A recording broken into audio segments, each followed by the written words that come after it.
کتاب کی اہمیت کے پیش نظر اہل علم یہ بات جانتے ہیں کہ قرآن کی ابتدا بھی ذالک الکتاب لا ریب فیہ سے ہے، اور اسی طرح اسلامی معاشرے کی بنیاد کتاب کے ساتھ مضبوط کی گئی ہے۔ سقوط بغداد میں سب سے زیادہ اہل علم نے جس دکھ کو محسوس کیا وہ بغداد کے کتب خانوں کی تباہی و بربادی تھی۔ اور آپ دیکھیں جس وقت ہندوستان میں یہ آزادی ہندوستان کے حوالے سے، سقوط ہندوستان کے حوالے سے جب بات ہوتی ہے تو حضرت اقبال سب سے زیادہ جس دکھ کو محسوس کرتے ہیں وہ یہی ہے، مگر وہ علم کے موتی کتابیں اپنے آبا کی، جو دیکھوں ان کو یورپ میں تو دل ہوتا ہے سی پارا۔ کتاب علم کا منبع نہیں ہوتی،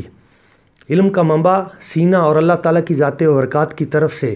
وحی الہی جو اپنے انبیاء کو عطا کرتے ہیں، اور پھر الہام کی دولت سے۔ مگر کتاب علم کی قبر ضرور ہوتی ہے، اس لیے قید العلم بالکتابہ کا حکم دیا گیا کہ علم کو لکھ کے قید کر لیا جائے۔ کتاب کی اہمیت کے حوالے سے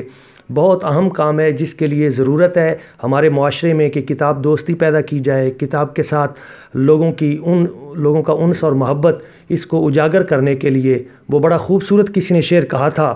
سرور علم ہے کیف شراب سے بہتر، کوئی رفیق نہیں ہے کتاب سے بہتر۔ ہمیں